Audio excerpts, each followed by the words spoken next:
because it has come through a certain process. You've all been recruited through a process.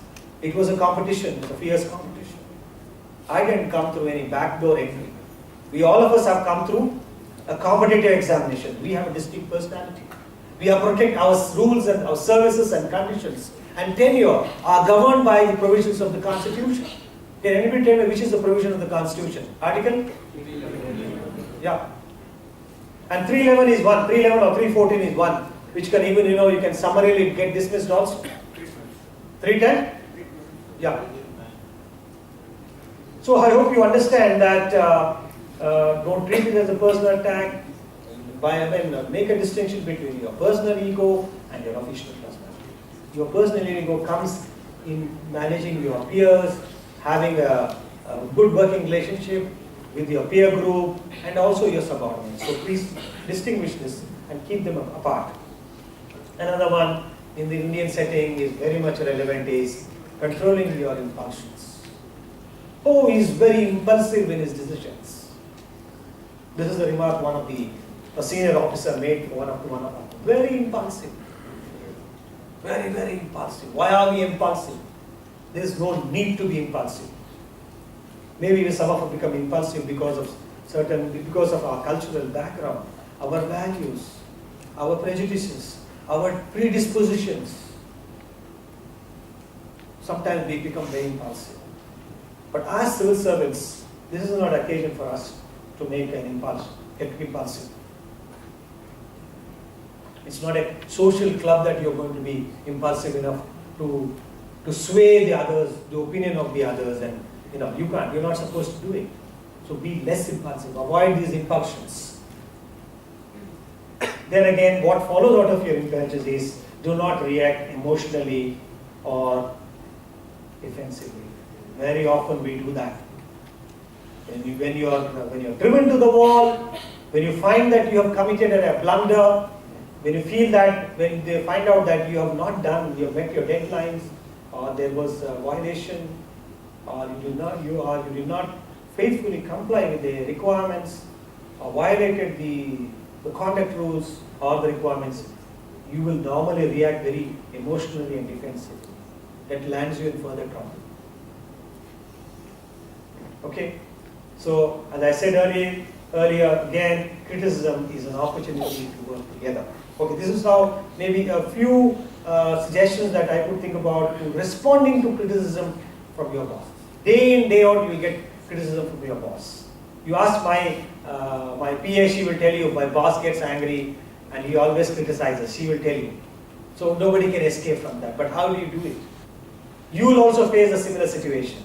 In such situations, I hope these criteria or the few suggestions of mine will help you to tide it over. And there's no perfect recipe to overcome criticism. They cannot be, because it's all dealing with a bundle of emotions. It's dealing with individuals' likes and dislikes. Okay, it's difficult, but nevertheless there is a certain some timelines have been set, something has been set apart, which you can perhaps use some of these suggestions with your own experiences and with your own ingenuity. You can perhaps manage the process better. So anybody would like to add to this? Any suggestions? I said you cannot avoid criticism. Criticisms will take place. It's an opportunity to improve, to better understand. You cannot avoid. Anybody can tell me that you can avoid criticism. You cannot avoid criticism. Why? Because the individual has his own makeup. Correct? Every boss has his own makeup. So you can't say there's nothing ideal. It's very relative. Anybody would say that no, you can totally avoid criticism. Your boss will not criticize me. Only those bosses can't criticize you who are deaf and dumb. Okay.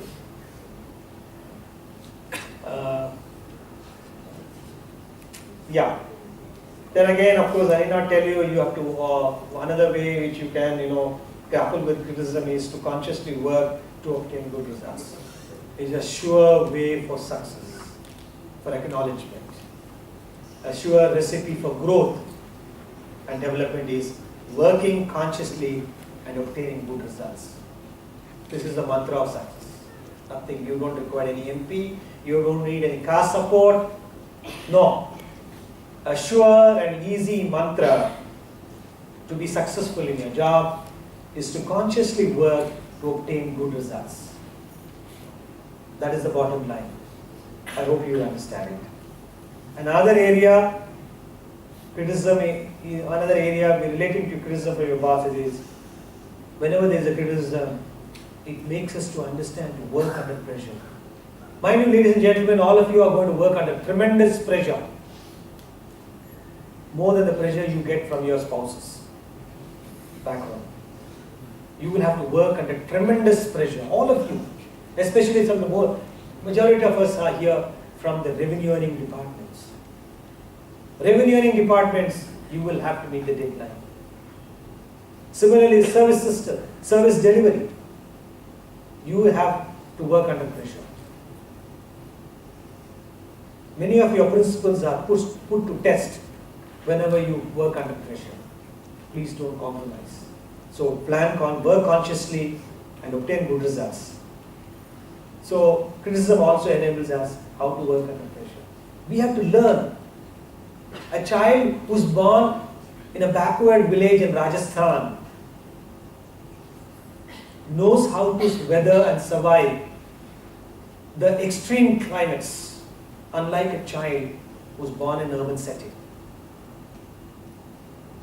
Some of the underweight children, they are put in an incubator, whereas a newly born child in a rural area, in a tribal setting, there are no incubators for him. The nature is an incubator. From the day one, he learns how to endure extremities. Enduring the extremities will make you perfect, enable you to withstand the rigidities, the extremities of situations. So let us learn how to work under pressure. Fundamentally, you have to work under pressure. Don't get filibustered or don't get discouraged whenever there is a pressure. You have to be. That is the reason why you are in the service. If there are no pressures, well, you don't have to be a civil servant. You don't have to be a member of the elite service. So learn how to work under pressures from the day one. There are going to be pressures. You can't escape from pressures. And of course, I need not say, always try to be a wise subordinate. Accept the fact that you are a subordinate, because you have subordinates with you also. And accept that you are a wise subordinate. A wise subordinate is one who understands, who plans his work, who understands his boss very well, who knows what the priorities of the boss are, who knows what the boss likes and dislikes are. So, be a wise subordinate. Many of us fail to be a good subordinate, much less a wise subordinate. First, try to be a good subordinate. Once you qualify to be a good subordinate, you can always become a wise. Because, as I said, you become wise through experience. You become wise through failings.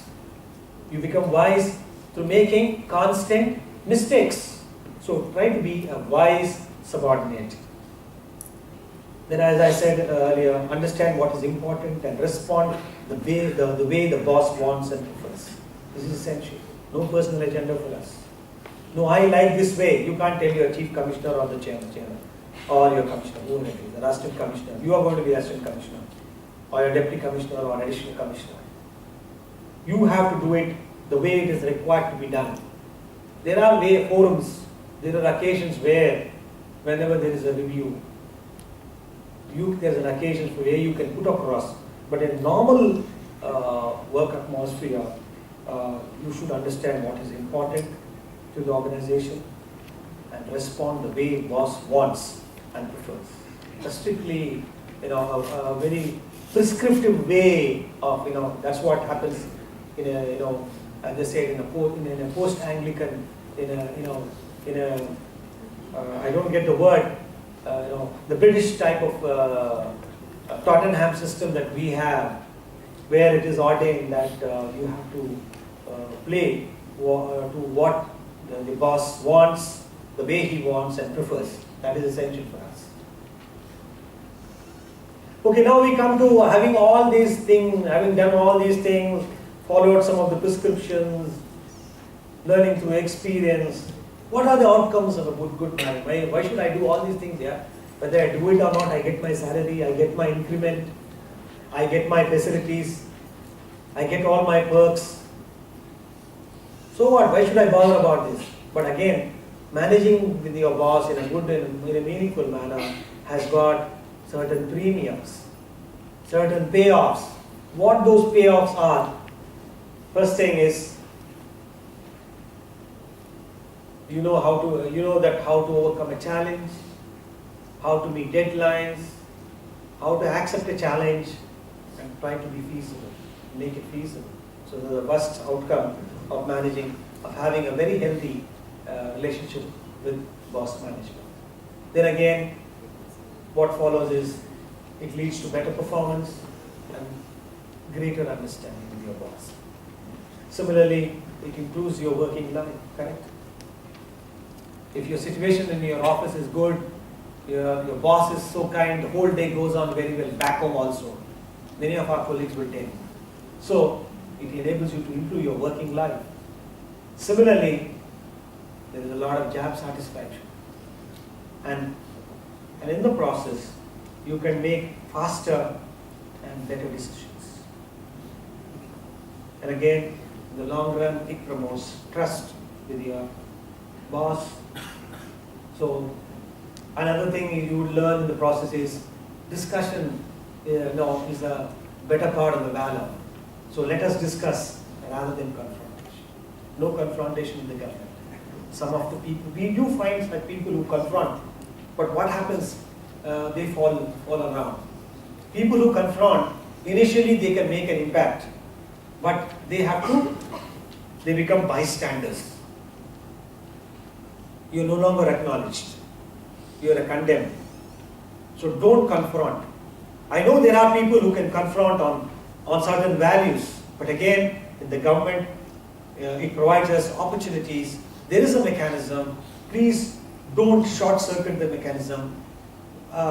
Whatever you need to put across, you need to do it in a manner in which it is already ordained. You can't jump the wagon or break the rule or jump the gun or whatever you may say.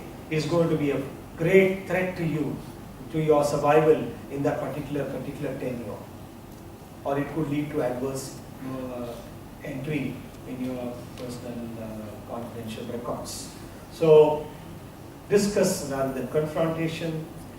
Then low personality conflict. Yes, why I'm working well with there will be no issues, I have no issues working with my boss. If somebody says that, I think you need to compliment it. I have no issues working with my boss. All of us should look for such a situation that I have no issues whatsoever working with my boss. That should be your motto. I'm sure you can do it. It's very easy. Having less ego, avoiding confrontation,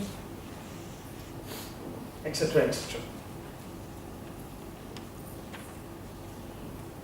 Now, I hope I have time. I think 1:30 I need to be close. There are different kinds of bosses. Quickly I'll finish it. Not these kinds of bosses, difficult bosses are known everywhere. You'll confront them everywhere. Maybe you may be one of these characters here. So please be where you fit in. Okay? So the first type of micromanager, there are bosses who want everything to be done, who are very anxious. They want control. They seek all the Indian bureaucrats always want control. Forget it, including you and me. So they want control. They want all details, though it's not required. He keeps asking you. He wants to closely manage you. Indian bureaucrat always wants to manage you very closely. He monitors you very closely, and he doesn't want to lose control. अगर आप खाली बैठे हैं, जो लगातार phone करते रहता है, क्या कर रहे हैं आप? So he doesn't want to lose control. He wants to keep you on your tenter hooks. There are bosses who suddenly walk into your room to find out what you are doing. Even on a Sunday, they'll disturb you.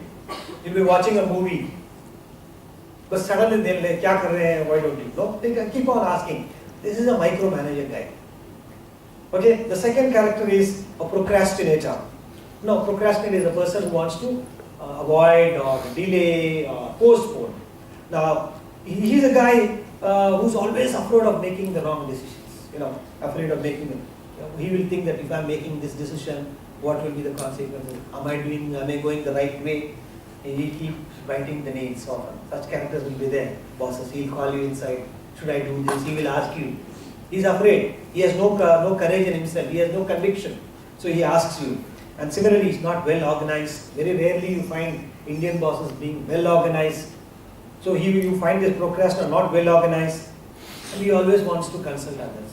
He will ask you as well as he will ask the subordinate, the other fellow also, your subordinate also. He will say, उस subordinate को बुलाओ, उससे बात करेंगे.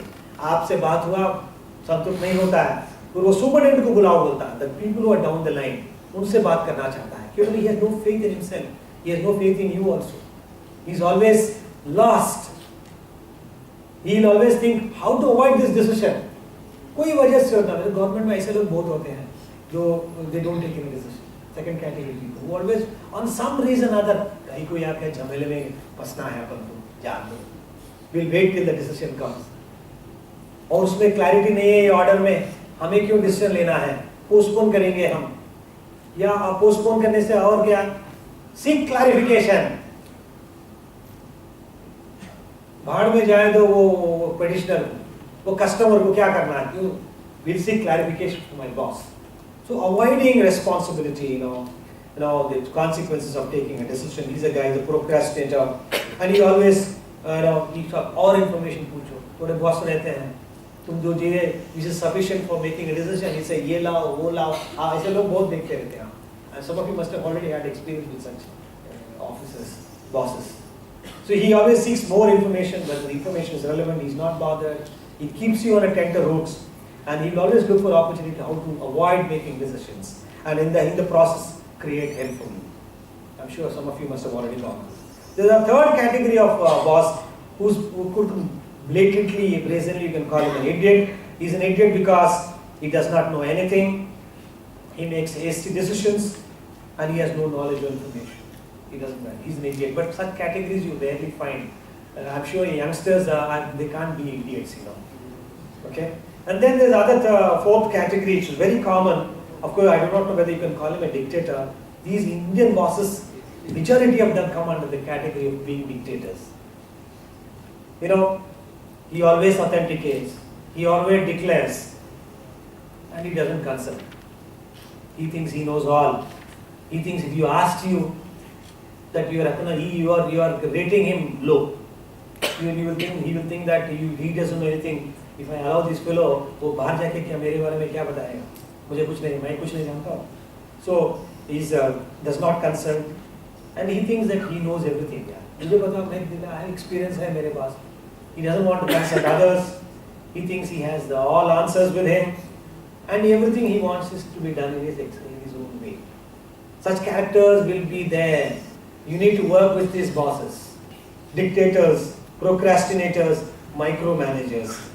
And the last one is, thanks to the Nirbhaya, you find an abuser who gets upset always, and sometimes resorts to physical threat and sexual harassment also. So these abusers are rare, but what happens to these abusers, you know very well. They are finally they are caught, and with Nirbhaya in force, with the Telka episode, I'm sure.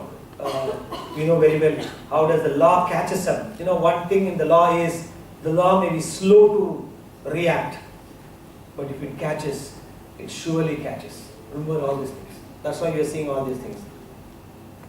Whether it is Talwar case or any other case, or Arushi case or this present case, law catches up slowly but surely. So it applies to us, all of us. Nobody is watching me. I'm making hay. I'm making a lot of money, I'm making a lot of deals. But don't forget that somebody is watching you, and slowly you are caught. And if you are caught, the noose is fixed tight around your neck. Okay? So these are the characters or difficult bosses that you know. This is only for information purpose. You don't have to feel about it very seriously. They may, in addition to that, there may be other characters also, but they all fall into these following categories. If there are any more categories, I think I need to learn it from you. It will help me. Now we'll come to the great Indian boss, the typical Indian boss. How they are, I don't have to tell you. The list will be endless. But I think for brevity's sake, I thought I'll put forward a few characteristics of an Indian boss. First thing is, Indian bosses are very diverse because they come from diverse background, diverse cultures, diverse languages, 1,632 languages, 28 states. How many union territories? 7 union territories. Now there will be 29 states in another few days. You know which is the 29th state. Okay, now who is this typical Indian boss? Very diverse, as I said. Loves hierarchy, I told you. Loves it so much. More than his family, he wants that hierarchy. And he thinks he survives in that hierarchy. And as I said, he has key cultural and behavioral aspects. Indian bosses. He's always conscious of self and success. Always. Yes, I did this, I did this. Very conscious of himself. And sometimes he takes decision on extraneous consideration. मेरे जात वाला है, मेरे area वाला है, मेरा relative है. Extraneous consideration about it. Correct? Anyone want to dispute? That's what it's like about. You can't expect a perfect boss, much less in Indian setting. So, guy, you'll find a lot of extraneous considerations. Sometimes some decisions he takes, you'll question him. You'll say, why did he make this decision? That fellow is like this, but why did he bring him here? उसके पास इतने charges थे, still he has promoted him. उसको advantage position दिया, उसका अच्छा metro position दिया, उसका अच्छा revenue earning zone दिया है, मेरे को tribal area दिया है. क्या है ये? No, you'll find. So sometimes works on extraneous considerations, and Indian bosses and you and me are no exception. We are politically conscious. Correct? We are very, very politically conscious. You can't escape. And similarly, we like to be recognized, to be acknowledged. Somebody should always pat your back. बहुत अच्छा किया है, साहब आप तो great है. So he needs to be patted. Then again, Indian bosses are very emotional in their outlook, emotional in their delivery of justice or the way they conduct themselves. Very, very emotional. That has got something to do with this sampradaya or this यहाँ के गंगा जमुना की क्या बोलते हैं तहजीब. So ये है यहाँ पर we become very emotional. When issues of caste comes, issues of religion comes, you find them very emotional. मैं हूँ जाट, मैं हूँ Chaudhary.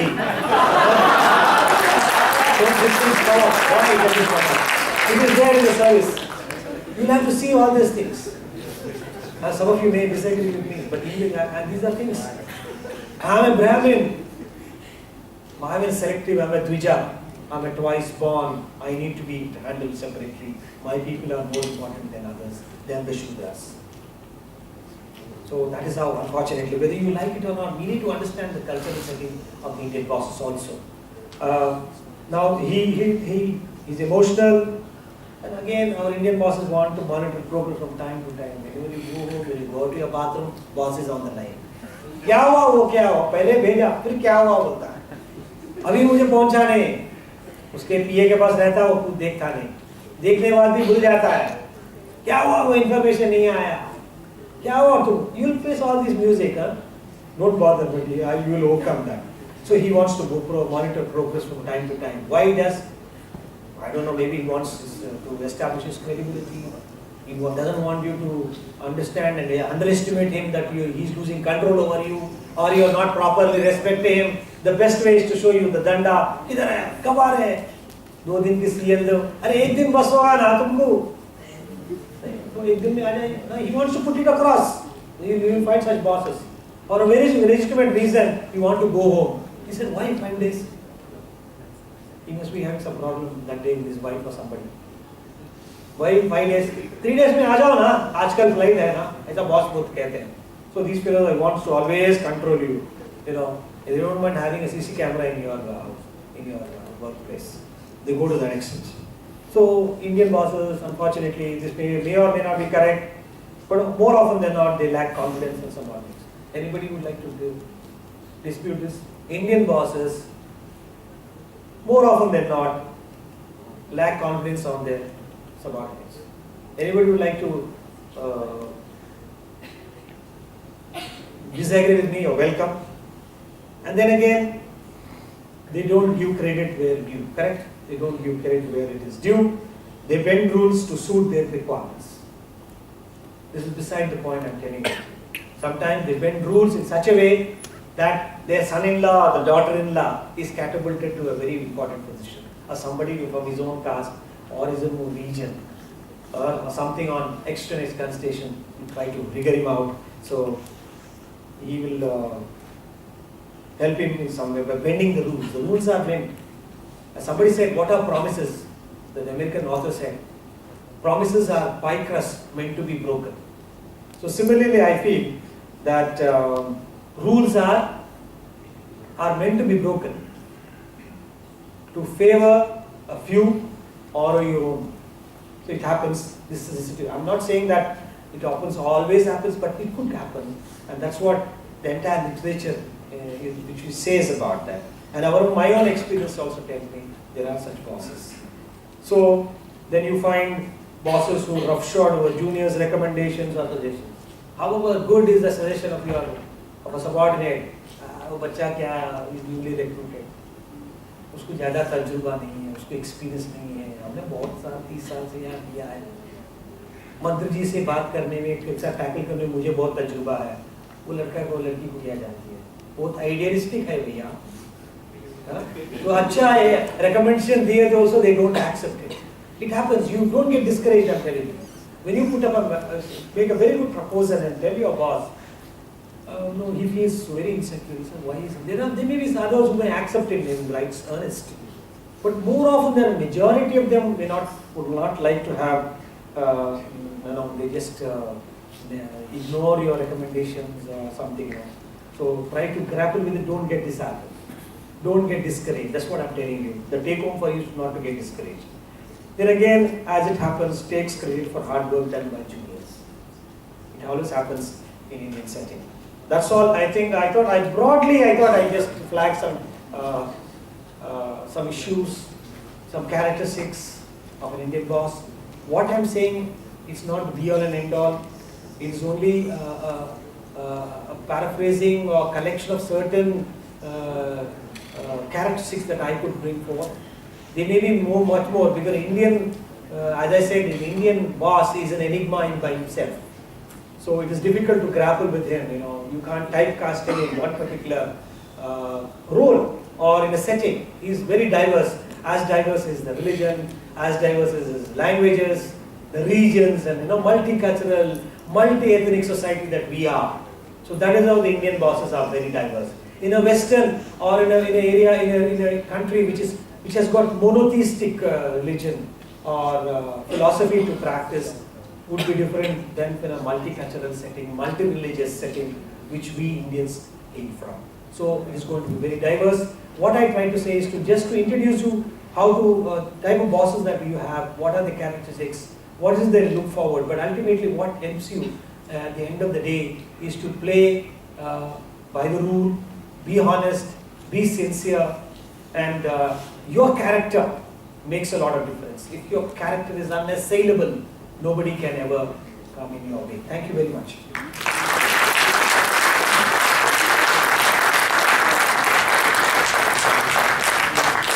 Any questions? Anyone would like to have a question? 2 minutes. Maybe no questions, of course. There can't be any questions because I'm only introducing it. You may have a difference of opinion, or maybe you would like to add something to it. You're welcome.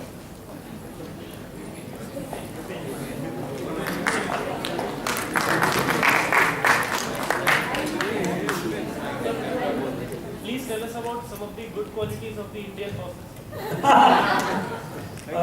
You didn't find anybody here in this institute right before you?